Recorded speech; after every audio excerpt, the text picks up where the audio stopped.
So welcome everyone who's just joining us now, and we're going to begin our event today. So now I'll hand over to John Yellowlees, convener of the Edinburgh branch, to introduce our guest lecturer. John, over to you. Thank you so much, Carrie. Hope you can all hear me. It has been my pleasure to know our lecturer, I think for 20 years, that'd be right, Ken, through the Chartered Institute of Logistics and Transport, and many is the annual dinner of the Institute, which Ken has hosted, his dulcet tones putting everyone at their ease. So, but Ken is also well known as a transport and logistics consultant and a lecturer in tourism studies, and therefore who better place to be the authentic voice of Stirling tourism, and what greater feature of Stirling tourism can there possibly be than the Wallace Monument? So Ken, please tell us all about it. Thank you very much, John, and good afternoon, everyone. And thank you, firstly, to the Saltire Society for inviting me to have a chat this afternoon and to share with you some stories and some tales from the Wallace Monument. And thank you, John, for that introduction. Whenever folk come to visit the Wallace Monument, they hear the stories of William Wallace, and they hear the stories of the Battle of Stirling Bridge, stories which are very well known in Scottish history. What I would like to do, however, today is share some different stories with you, perhaps focusing on some of the themes which visitors don't perhaps see when they come to the monument, some of the behind the scenes stories, and some of those aspects which are of particular interest to anyone who might want to know a little bit more about the building of the monument and how it came to be there in the first place. So if we could just move on to the second slide, please, Carrie. That's not the second slide, so we seem to have jumped ahead. There we go. Great, super, brilliant. A wonderful photograph of the monument. Do you know, folks, this would probably be almost my favorite ever photograph of the monument. It's a cracking shot, and it's the work of an Edinburgh photographer, Thomas Haywood, taken on Midsummer's Day a couple of years ago, 2019, and looking east from the monument. It's a very, very well-known landmark. And in response to John's introduction, maybe I'd like to introduce myself. You'll probably be able to tell that I don't come from Stirling. However, I do have one of those situations where I enjoyed the best of both worlds as a child. My father was a very proud Scotsman with a passion for history, and my mother was from County Tyrone, and she was a very accomplished storyteller and public speaker. But I've now lived in Stirling for more than 25 years, so it is certainly my home. And since 2004, I've been involved in the marketing for the National Wallace Monument and working with Stirling District Tourism, the charity which managed the monument up until last year, and also with Stirling Council, the owners of the building. And it's been a real privilege to be associated with such an incredible structure, such an incredible building, a building that means so much to so many people. And indeed, if we can move on to the next slide, Carrie. Oops, hang on, well, there we go. The monument has, of course, been a landmark on the city skyline in Stirling for over 150 years. And it stands on the top of the Abbey Craig, which is what we're looking at here. And the Abbey Craig is one of three volcanic outcrops, three rocky outcrops, which were left on this landscape after the retreat of the Ice Age over 10,000 years ago. In fact, somebody recently was telling me that the Stirling area was probably the last scene or the last location of volcanic activity in Scotland. And that activity left three very distinctive landmarks: the Abbey Craig, on which the monument stands. Then slightly further to the west, we have the Castle Rock, on which Stirling Castle stands. And then further to the west, on the other side of the motorway, near where Prudential, or previously Scottish Amicable, have their offices, is Craigforth. Three very distinctive landmarks. And of course, yes, the monument is such a well-known feature of the Stirling city skyline. Do you know, I remember reading a few years ago where somebody had written, I think it was a piece in a magazine talking about Stirling, where somebody said that the Wallace Monument is to Stirling what the Eiffel Tower is to Paris. And I thought, well, that's an unusual comparison. Let's take it as a compliment. But indeed, I think it's very true, because the Wallace Monument to Stirling is what the Eiffel Tower is to Paris. It's a symbol of the city, a symbol of the place. And indeed, it would be hard to imagine Stirling without the monument, just as it would be very hard to imagine Paris without the Eiffel Tower.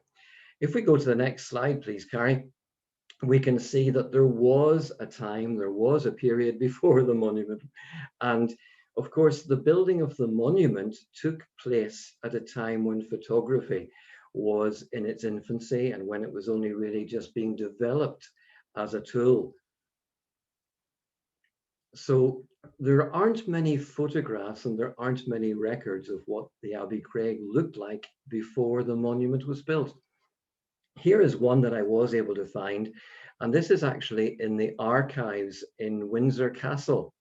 And it's a photograph of the Abbey Craig in an album, which was a personal item, a personal collection of photographs arranged by Albert, Prince Consort, Queen Victoria's partner, between 1860 and 1861.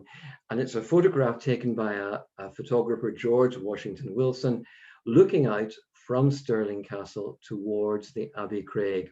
And there are actually some notes attached to the photograph as well that talk about the houses in the foreground with a field behind, bisected by a long stone wall. And of course, the built environment, the landscape of the town, or the townscape of Stirling, has changed hugely since that photograph was taken prior to the 1860s. But the essential features are still there. You can still see the River Forth as it winds its way through the landscape. You can see the Ochil Hills in the background. And of course, you can see the Abbey Craig itself. Let's move on to the next picture, and let's talk about how the monument came to be built in the first place. So how did it all start? How come there is a monument standing there to William Wallace? Well, by the 1800s, there was a reawakening of interest in Wallace. It was kindled by the writings of Burns, of Wordsworth, of Sir Walter Scott, and many others. And indeed, throughout the first half of the 19th century, more and more interest was being shown in Wallace. Indeed, one historian once said to me, if you had gone into the typical family home in Scotland during the Victorian period, you would have probably found three things in every home. You would have found a copy of the Bible or a copy of the New Testament. You would have found a copy of the poetry of Robert Burns, and you would have found a copy of the book about the life of William Wallace. So the first monument to Wallace was erected in 1814 in Scotland, a very fine sandstone statue at Dryburgh in the Scottish borders. But the momentum and the movement to build a national monument to Wallace grew and grew throughout the first half of the 19th century. And by the 1850s, it was a really strong movement, which led to a major public meeting in Stirling in 1856. And my goodness, if you look at the list of all of the people who participated in that event, that major meeting in Stirling in 1856, oh goodness, you'd think that the rest of Scotland was empty that day, because the number of organizations, councils, officials, all of the clubs, societies, organizations that were there, the lists and the columns in the newspaper went on for ages. And there was a resolution and a commitment made to build, to construct a national memorial, a national monument to William Wallace. Now, here's something that's really interesting. Who were the speakers? Who were the people that were proposing the building of the monument in Stirling? Well, actually, the most significant speakers and the most significant participants were the provosts from Glasgow and from Edinburgh, even though there were claims that the monument should be built in those cities. And indeed, Sheriff Bell of Glasgow moved the next resolution, one of the resolutions passed on that day, that this monument be erected on the Abbey Craig near Stirling, as immediately overlooking the scene of the hero's greatest victory, the battlefield at Stirling, as being in the centre of Scotland and as otherwise commanding one of the richest and most picturesque prospects in the kingdom. And some historians have actually said that what they think was motivating the speakers from Glasgow and from Edinburgh was a degree of concern that they didn't want the monument to be built in either of those cities, lest it became a rallying point or a focus point for political organizations, for trade unions, and for other movements that they would not want to encourage. So on that basis, they were very keen to support the building of the monument in Stirling. An interesting viewpoint. But let's move on to the next slide and have a look at what happened after that great meeting in Stirling. Meetings took place, public meetings, throughout Scotland and in many, many large cities and towns. And this is an insight into one of those meetings which took place in Edinburgh later that year in 1856. And indeed, this is some extracts from the press coverage of that event at the beginning of December in 1856. Really interesting here because they say a public meeting on the subject of the National Wallace Monument was held in Edinburgh last week. Among the gentlemen on the platform, my goodness, reading the newspaper cuttings, wow, it's what they must have had the biggest platform in Edinburgh, because the list of names of the great and the good, the dignitaries that were there, it filled columns. Among the gentlemen on the platform were the Lord Provost, Bailey's Blackadder and Grieve, Mr. Noel Payton, RSA, Mr. J.T. Rockhead, RSA. And I'm highlighting those names of Payton and Rockhead because they were the two architects that came to the fore in the movement to actually select a designer for the monument. But what was the purpose of these meetings that were held throughout the country? The main purpose was fundraising. The main purpose was to raise money for the building of the monument in Stirling. The Lord Provost in Stirling said that the object of the meeting in Edinburgh, the object of the meeting was to adopt measures in order to aid their friends in their proposal to erect a monument to a man who stood out prominently in the annals of our country. And one of the speakers at the meeting in Edinburgh was Professor Blackie, who was the professor of Greek at the Edinburgh University. He was also a lecturer on Latin and Greek in Oxford. And in his incredible speech, he said, "I, for one, should weep bitter tears if this movement were not to be successful. There is no public object that can be of more importance," he said, "than the erection of monuments to all great and distinguished Scotchmen, to Wallace in the first place, to John Knox," and he went on to talk about others that he thought should be commemorated. And really what he was doing there was giving expression to that Victorian enthusiasm for building monuments, statues, creating sculptures, putting up fountains. Maybe it was Queen Victoria herself that started the enthusiasm, but there was a fashion across the country, north, south, east, and west, for publicly commemorating the local heroes, the great and the good, famous people. And that certainly was seen in Scotland. Let's move on to think about the next slide. I mentioned there that Mr. Noel Payton was amongst the platform party at the meeting in Edinburgh. And one of the most significant events that happened subsequently was the great competition to design or to choose a designer, to select a design for the monument. And a lot of stories record that there was a competition to decide on the design of the monument. The first choice was unpopular and a second choice was then made. That's actually not the case. There were, in fact, two separate competitions to select the design for the monument. Why did we end up with two competitions? Well, the first one brought forward Noel Payton's design as the winner and presented that design as the choice for the building of the monument. What was his design? It's the image that you can see here of the Scottish lion, triumphant, standing over its slain and conquered victim. Now, whenever that was published and that was released, there was widespread opposition.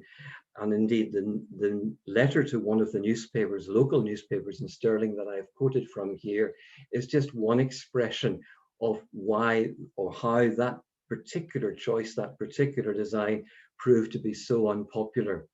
The design of Mr. Noel Paton, which has been said to be adopted as the future monument to Wallace, is in almost every respect quite unsuitable, not only to represent fitly a monument to Wallace, but to show forth any individual point in his great martial and patriotic character. That was the feeling. Paton's design was not wanted, and it was rejected, and it was back to square one. So let's move on to the next slide and see what happened next. When they went back to square one, a second competition was held. And I think there's something here which I'd like to talk about, which was really significant in terms of prompting that decision to hold a second competition. It was a letter that was sent by Sir William Stirling Maxwell, and he sent it to the Lord Advocate of Scotland, who was the convener of the committee of the Wallace Monument. Who was William Stirling? Well, he was the rector of St Andrews University. He was the rector of Edinburgh University. He was the chancellor of Glasgow University, and he was the MP for Perthshire. Quite an accomplished and significant gentleman who obviously had a degree of influence.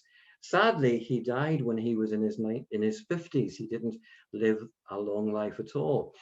He died whilst he was on holiday in Italy, sightseeing in Venice. However, he intervened, and I think his letter of intervention is incredibly significant. He wrote to the Lord Advocate and said, of all of the entries submitted to the first competition, very few worthy of occasion and none suited to the site. For the proposed monument to be worthy of the Abbey Craig, it must be appropriate. He also had concerns that any of the designs could actually be built for the sum of £5,000, which was the target set for the fundraising campaign. And he went further because he said, what should we have? He said, what we should have is a tall, stately tower. And beneath a massive cornice, there should be an inscription running around the building announcing its purpose. He said in his letter that there should be a statue of the hero introduced at a niche in one of the southern angles. He said that there should be a spacious staircase. Well, they didn't quite get that right when you think about the spiral staircase we have at the monument, but he said there should be a spacious staircase, and this is really interesting. He said it would form a fine architectural feature. It would conduct visitors to the various stories and enable them to enjoy the splendid prospect from the top. Those were the points he was making in his letter, and that obviously had an influence because they did go back to square one and they reran the competition for the design for the monument in Stirling. Let's go to the next slide and see what happened. Yes, these were the two, number one and number two designs, which came forward as a result of that second competition. And the one on the right was the work of the architect J.T. Rockhead, who had also been on the platform at that meeting in Edinburgh in 1856. And it was his design that was selected and was chosen. The designs were displayed in Stirling for the public to view at sixpence a time. The designs and models sent in by artists for the National Wallace Monument will be exhibited to the public within the great room of the Golden Lion Hotel on Saturday, the 11th of, I think this was June 1859, and every lawful day thereafter. Doors open from 10 o'clock a.m. Admittance sixpence, the sum of about £3.25 in today's money. And the number one design chosen was the one on the right, the work of J.T. Rockhead. The runner-up was the design on the left there, and that was the work of a newly formed Edinburgh architect company, Petty and Kinnear. They were very annoyed or disappointed to have been overlooked and for their design not to have been selected. However, they certainly left their impression on the landscape. They designed many fine public buildings in Edinburgh itself, including the Royal Bank of Scotland headquarters, buildings for the Caledonian Railway, the campus building at Craig Lockhart, which was built as a hydropathic establishment originally. And indeed, they left their impression on the Stirling landscape because they designed the hydropathic hotel establishment at Dunblane, which is still in operation as a hotel.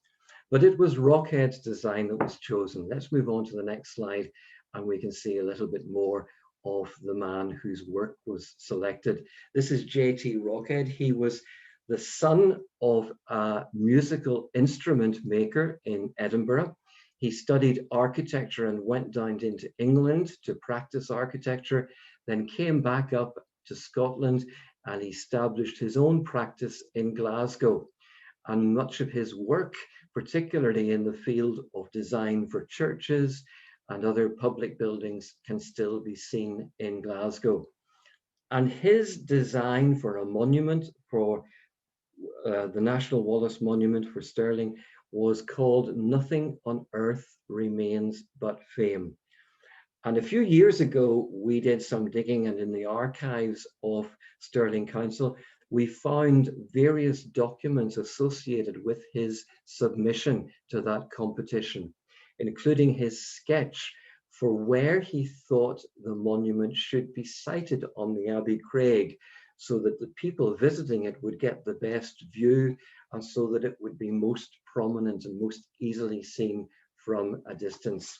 We also find this wonderful letter which talks about the selection procedure, because the designs were all judged anonymously. And it was only after the design was chosen that a separate envelope was opened. The opening of the envelope revealed that the architect responsible had been J.T. Rockhead. And subsequently, the document records that the meeting requested Mr. Rockhead to furnish the necessary drawings to the contractor and to proceed with the execution of the work. Let's have a look at those drawings in the next slide. In 2016, we managed to assemble all of the surviving drawings which Rockhead had prepared for the construction of the monument. Some were in much, much better condition than others. But the work that went into these drawings, the detail is absolutely incredible. He obviously was a very, very accomplished and very, very skilled draftsman. And 2016 in Scotland was the year of architecture and design. So as part of that project for that year, we managed to get all of the surviving documents from Rockhead's work digitized and preserved so that they will be accessible for future students to be able to see and to be able to look at the work that went into the design of the monument. The monument had been chosen, the design had been chosen, the architect was appointed, the drawings were in place, the contractors were appointed, and work started. Unfortunately, it didn't always go according to plan. It got off to a fantastic start. Let's see in the next slide what happened next. On Monday, the 24th of June, 1861, a date that was chosen specifically because it was the anniversary of the Battle of Bannockburn on the 24th of June 1314, the laying of the foundation stone for the National Wallace Monument took place on the Abbey Craig in Stirling. And again, as I was saying earlier, this was all happening at a time when photography was in its infancy. So we have no record, no photographic record that has been found of this particular event, the laying of the foundation stone for the National Wallace Monument. The records recording of the event in the newspapers which followed subsequently is absolutely amazing. Some newspapers say there were 75,000 people there. Some talk about 80,000, others talk about 100,000 or more. One newspaper talks about the fact that the railways, which had only arrived in Stirling in 1848, alone carried over 32,000 passengers to Stirling for the day.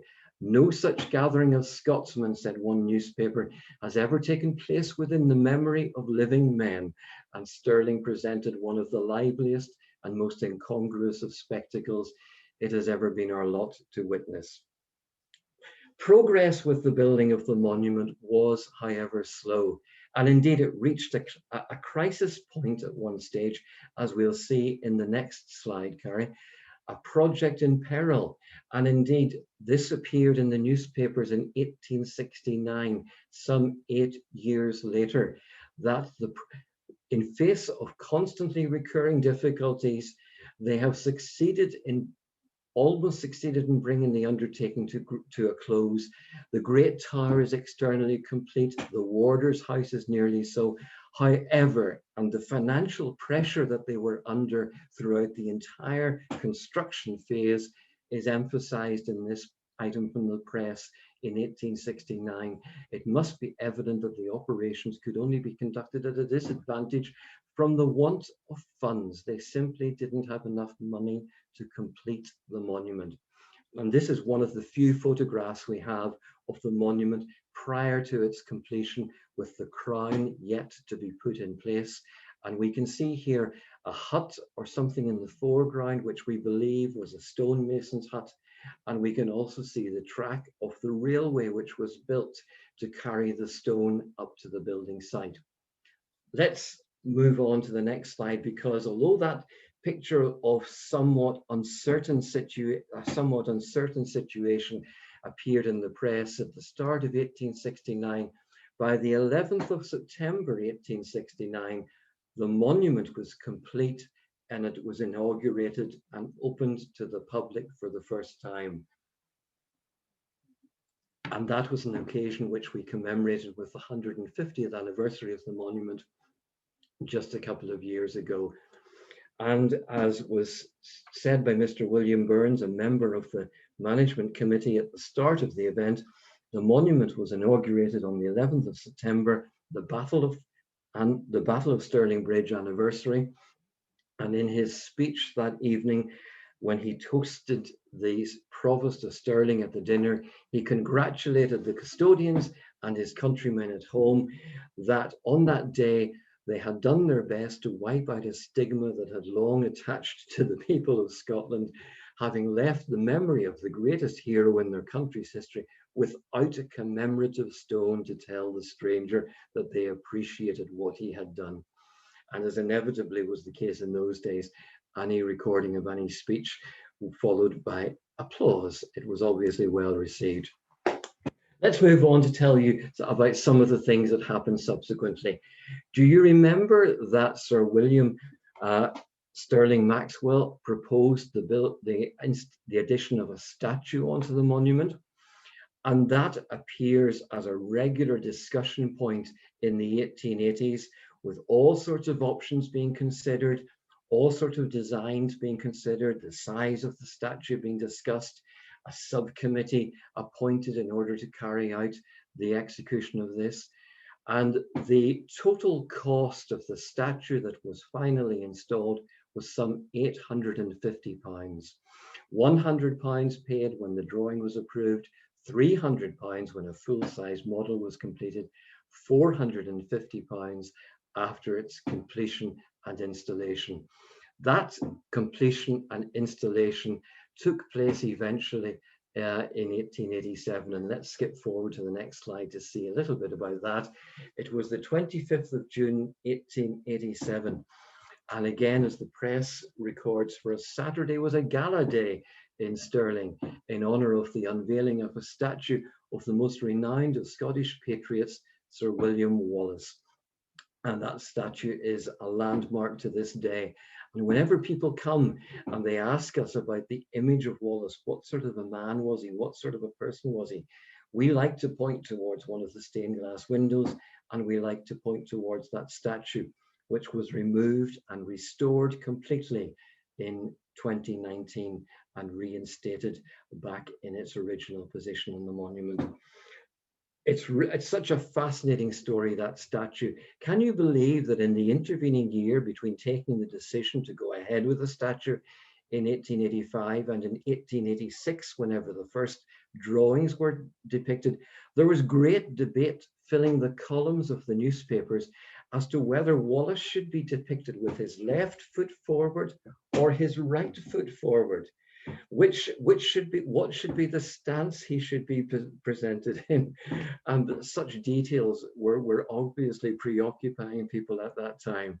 However, it's an incredibly impressive statue, and interestingly, whenever it was cast in bronze at Sir John Steele's foundry in Edinburgh, there were two statues produced, two identical statues made. One is at the Wallace Monument in Stirling. The other one stands on a remarkable plinth in a park in the city of Baltimore in the USA. Let's move on to the next slide. I've talked a little bit about that statue, and I'd like to talk a little bit about the Wallace sword. In 1887, it might have been the statue that was in the headlines. By 1888, it was the Wallace sword, and it became a topic of a lot of debate. Here is a newspaper clipping from a newspaper in London, which in 1888 said, "A great storm is brewing in Scotland. It's not because the First Lord of the Treasury has dropped the Borough Police Bill and all but dropped the University's bill, neither because of the grievances of the crofter, nor yet because of the proposed Glencoe Railway. The sword of Sir William Wallace, the Scottish champion, has been removed from Dumbarton Castle to Stirling, and the men of the Lennox are in angry mood." What was happening? Yes, the sword that was acclaimed as the sword of William Wallace had been kept at Dumbarton Castle, which is where Wallace was taken to after his capture in 1305. And eventually in 1888, it was brought to what was considered its rightful home and its rightful place, the National Wallace Monument. And at the installation of the sword in November 1888, one of the speakers was Provost Yellowlees, a provost who served 3 terms as provost of Stirling in the 1880s. And in his speech at the installation of the sword, he said, "No true Scotsman could look upon this sword without having anew a feeling of gratitude to the patriot who wielded it and who bled and died to secure for his country that liberty which to him was dearer than life." Now, lots of people ask us, how can you be sure it's the Wallace sword? Can you be certain that this is the sword that William Wallace held? And of course, nobody can be certain of that. Nobody can be sure of that. But what is really significant is what that sword represents, what it stands for, what it means to the people of Scotland. And that's exactly what is expressed in that quotation from Provost Yellowlees. Let's move on to the next slide, if you don't mind, Carrie. The Wallace sword has rarely been out of the headlines. And indeed, in 1936, had you purchased the Scotsman on the 10th of November that day, you would have been reading about the Wallace Monument outrage, the theft of the Wallace sword. And the accompanying picture showed Mr. William Kidd, the caretaker of the Wallace Monument. And I'm guessing that he's the rather dapper looking gentleman in the bow tie with the cane and the hat on the left-hand side of that picture. And I'm surmising that those might be 2 policemen or police constables with him. And the sword had been stolen in 1936.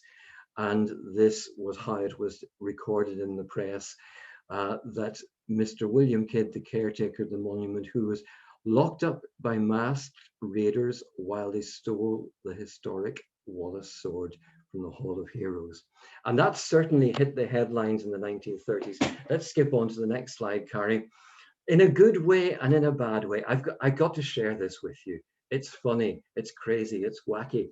But you know, it's one of those things that it's so bad, it's good. You know what I mean? This was an advertisement which appeared in a newspaper in 1938 for a beer. Usher's apparently was a well-known beer in Scotland in the 1930s. They had breweries in Edinburgh and Dundee. This was an advertisement that talked about the theft of the Wallace sword, and indeed in the poem that went along with it, "Oh, Wallace was a patriot whose sword dealt doughty blows, though where that sword has vanished to, the robbers won't disclose." I'll leave you to read the rest of it for yourself, but it is one of those things. It's so bad, it's good. And it's a rather famous advertisement that took advantage of the theft of the sword in the 1930s. And here we see in 1939, the sword was recovered, the location or the whereabouts was disclosed to the police. And we see in this picture from the Edinburgh Evening News in 1939, Detective Sergeant Mitchell of Stirlingshire Constabulary bringing the sword back so that it could be verified as the weapon that had been stolen from the monument. Let's move on to the next slide.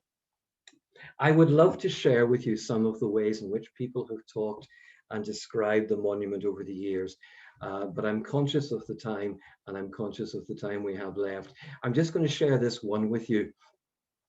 Over the years, many travel writers have talked about the Wallace sword. Many travel writers have talked about the monument. Many travel writers have talked about its features. This is one of my favorite pieces, and it comes from the early 1930s. And it was a piece written by the English travel writer H.V. Morton, Henry Vellum Morton, whose works were absolutely incredible. If anybody has ever read his book In Search of Scotland or In Search of Ireland, you cannot help but be touched or impressed by his writing. He also wrote for newspapers, and this was the story he told about his visit to the monument in 1931. He starts off by talking about his arrival. An old man takes threepence and you plunge into a stone corkscrew. Of all of the descriptions I've ever heard of the spiral staircase, I don't know if I've ever come across a better one than that. You plunge into a stone corkscrew. You climb up and up. The wind grows bitterly cold as it whistles through the Victorian arrow slits. It's when he reaches the top of the monument and he describes the outlook. It's one of the most wonderful sights in the world, was his description. It was a clear and perfect day. I seemed to be looking not at a part of Scotland, but at Scotland. If I wanted to show this country to someone who had never before crossed the border, I would pray for a clear day on the Wallace Memorial. There's probably no other view in Great Britain which tells so much of a country's history. I could discuss that for ages. Let's move on, because we want to catch up to date with what's been happening recently at the monument.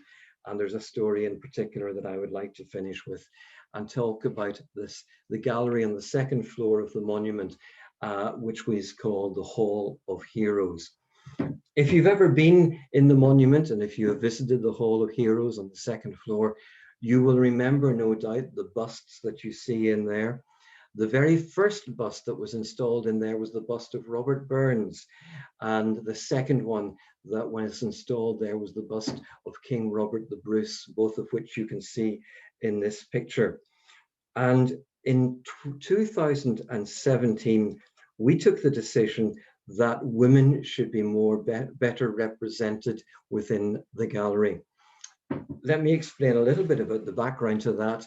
We previously had a display which talked about other famous Scottish figures, and it mentioned quite a lot of Scots women, but it was not very well done. The interpretation wasn't very good.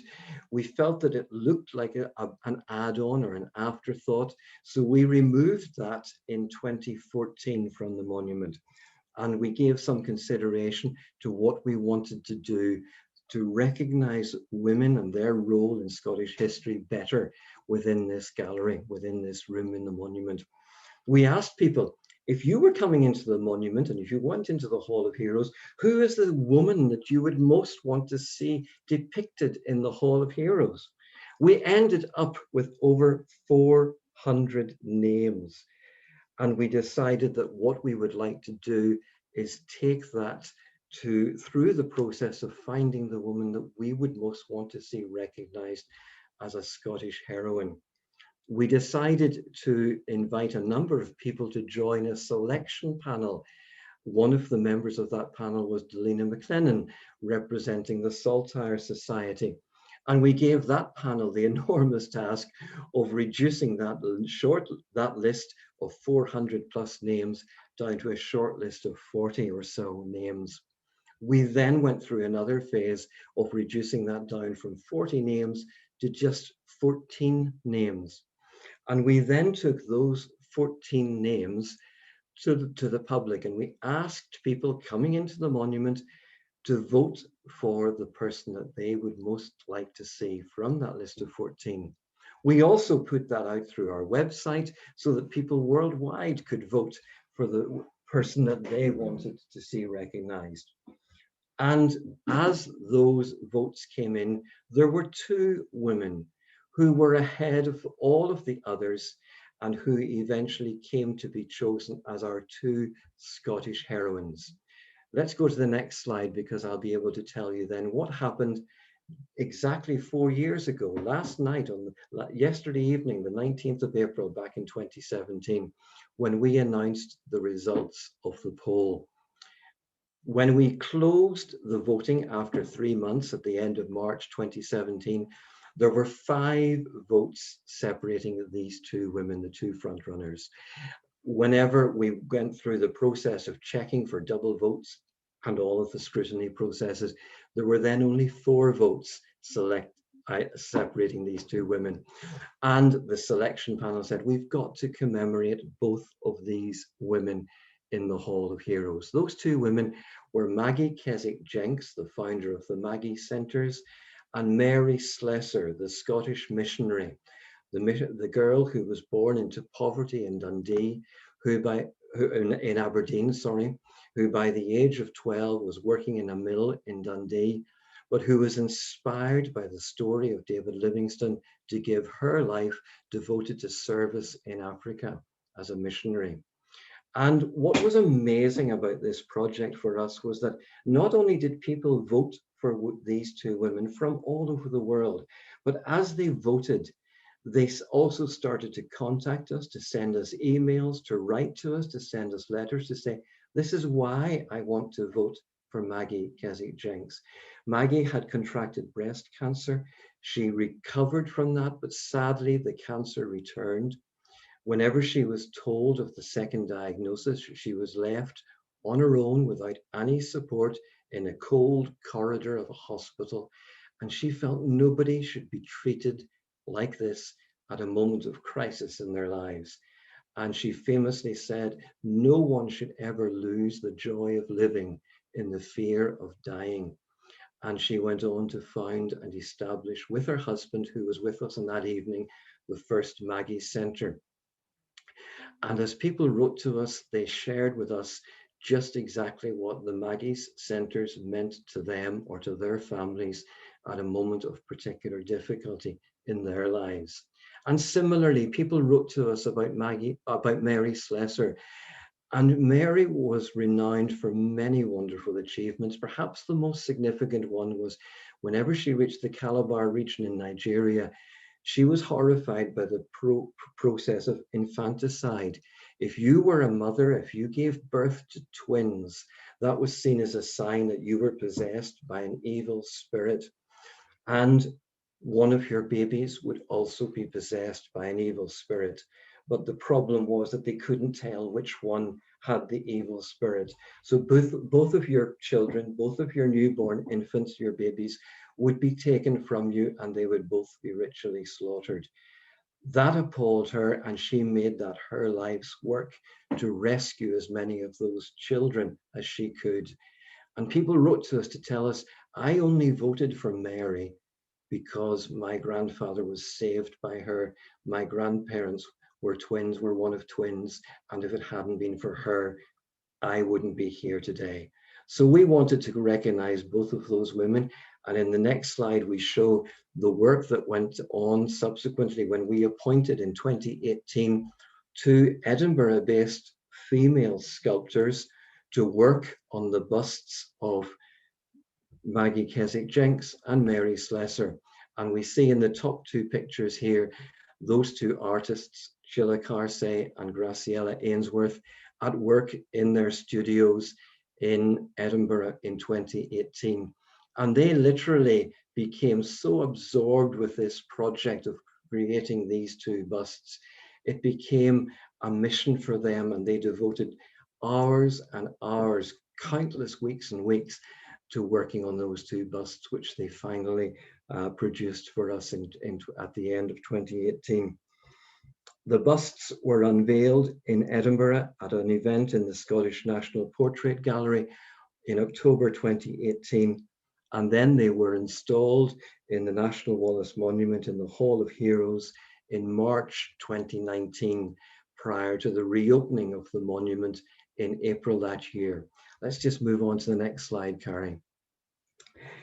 Whenever the first bust, the bust of Robert Burns, was installed in the monument, Dr. Rogers, a member of the Monument Committee, said here was a monumental structure. And I think this is wonderful. He said, into a hall of which those entrusted with its custody proposed to introduce busts in marble of their more illustrious countrymen. And here's the piece that I thought of what he said as being particularly significant. He said, those whom Wallace, had they belonged to his age, would have chosen as his friends.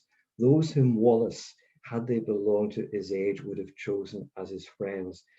And in that spirit, I like to think that had they belonged to his age, Wallace would have chosen Maggie and Mary as his friends, because he would have recognized in them their fortitude, their spirit of resilience, their bravery, and their courage. And we had Provost Yellowlees speaking at that first unveiling. And again, he talked about the significance of this gallery, because it would be home to the busts of eminent Scotchmen whose genius and whose achievements have given to our native land the fame it enjoyed. These would be the people who have put Scotland on the map worldwide. And it was an honor for us to be able to add Mary and Maggie to that collection. Let's move on to the last slide, because I'm conscious of the fact that I've overrun slightly. In 2019, the monument welcomed visitors from over 100 different countries around the world. And the message which the monument has for visitors in today's world is, I believe, as relevant and as important as it ever was, because it tells of the bravery and courage of William Wallace as someone who was determined to oppose discrimination and injustice, and who showed those true qualities of leadership. Perhaps nothing reflects that as much as this telegram that I'd like to share with you. It was sent to a soldier serving overseas in 1942 by his parents in Stirling, and their message of good wishes for Christmas and their message of hope for a brighter future was expressed in the hand-drawn illustration of the monument. And in 2020, as Scotland was gripped by the coronavirus pandemic, we decided to illuminate the monument in rainbow colours, once again sending a message of hope for brighter and better days in the future. Thank you, everyone. I hope I've been able to give you a glimpse into some of the fascinating stories associated with the Wallace Monument, and I'd be happy to pick up any questions in the short time we have left. Thank you. Thank you so much for that really brilliant and engaging lecture, Ken. It's fantastic to hear about some of the alternative histories associated with the monument and some of the parts of alternative history or herstory that you've now included in the museum as it is. And I really loved especially seeing the busts and the illustrations and the artistic representation of the women to really bring them into the museum and the celebration of Scots who have fought for diversity. As our first question, I'd love to ask you, is there any other measure to be representing diversity in the monument, other forms of identity that of diversity that aren't just women? I think it's a very interesting point, and it's something which we'd love to look at, and to see how the monument can evolve and can continue to maintain a level of relevance as the world around us changes so much. And I think it's one which we have to be alert to as well, in terms of making sure that we get the balance right and remember the purpose for which the monument was constructed in the first place, to tell the story of William Wallace as a Scottish patriot and martyr, and to tell the story of the Battle of Stirling Bridge. So whatever we do has to be something which blends comfortably and easily and sits alongside that core message, that central story that we must remain faithful to. But I certainly think it's a really interesting angle. I think what we achieved with the Scottish Heroines project was really a landmark in the history of the monument, and we hope that we can continue to go in that same direction.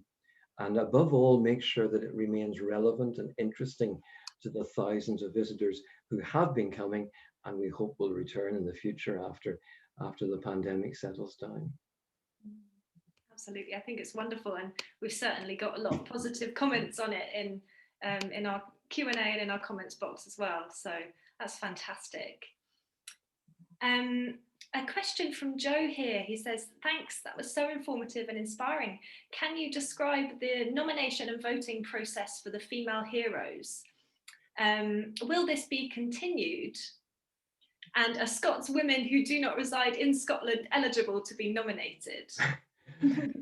Yes, I mean, I think we had 430 names originally on the first list that we presented to the selection panel that we appointed in 2016, and they were given the task of starting to reduce that.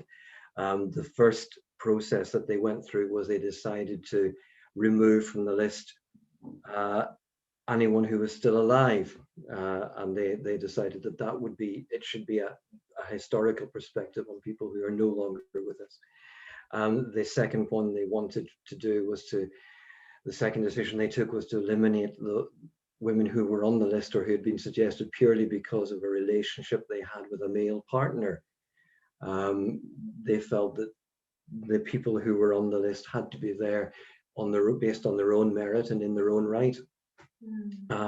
And they discussed and they introduced a series of other criteria which they applied in order to reduce the list down to the 40 or so, and then eventually to the 14 that we took out to public consultation and public voting.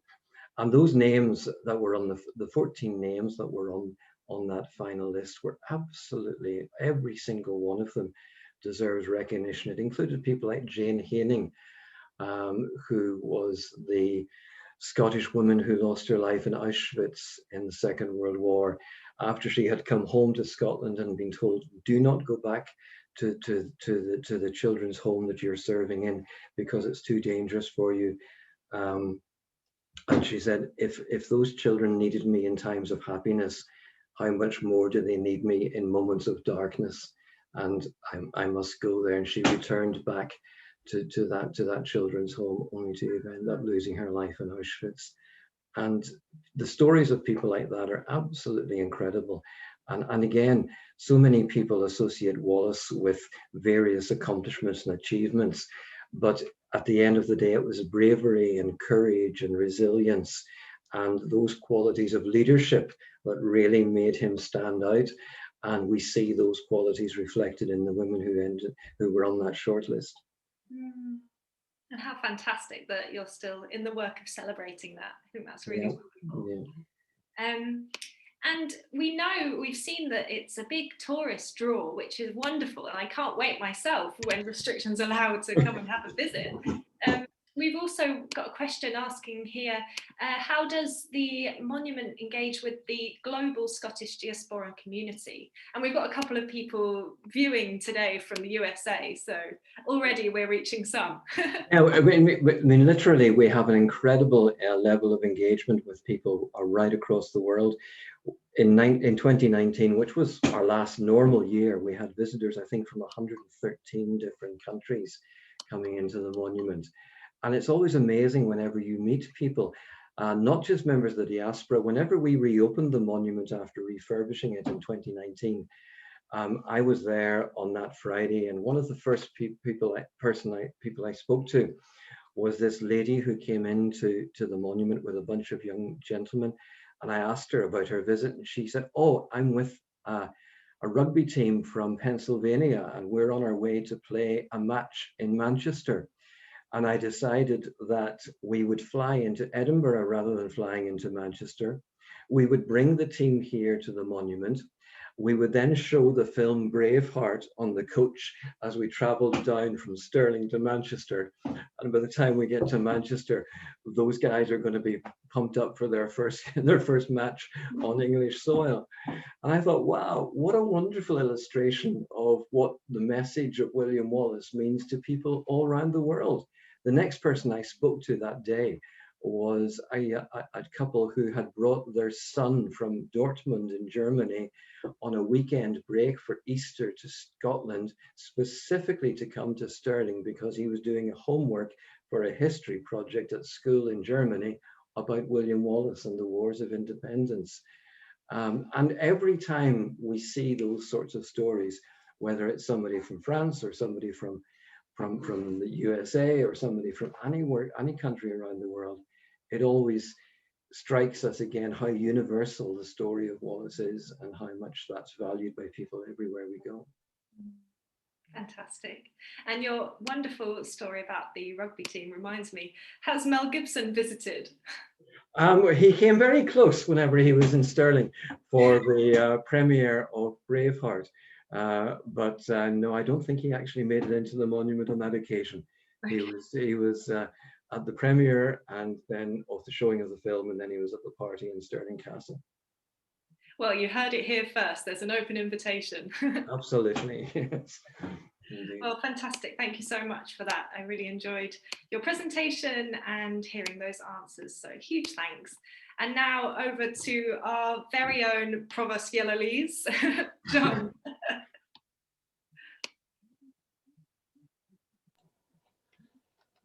No relation really, but thank you so much, Ken. When you showed the photograph of the Abbey Craig, I was astonished because I had subconsciously thought the Wallace Monument was always there, a sort of product of nature. I think we've taken it too much for granted for too long. So what you've done today marvelously is to refresh and reinvigorate our appreciation of it. I know that for me now, the story of the sword, the statue of the sword will stand out, and I think it's terrific how the monument has managed to reinterpret the message of Wallace for modern times. So I look forward to my next visit soon. In the meantime, thank you so much for a marvelous afternoon. Thank you, Ken. Thank you, John. Thank you.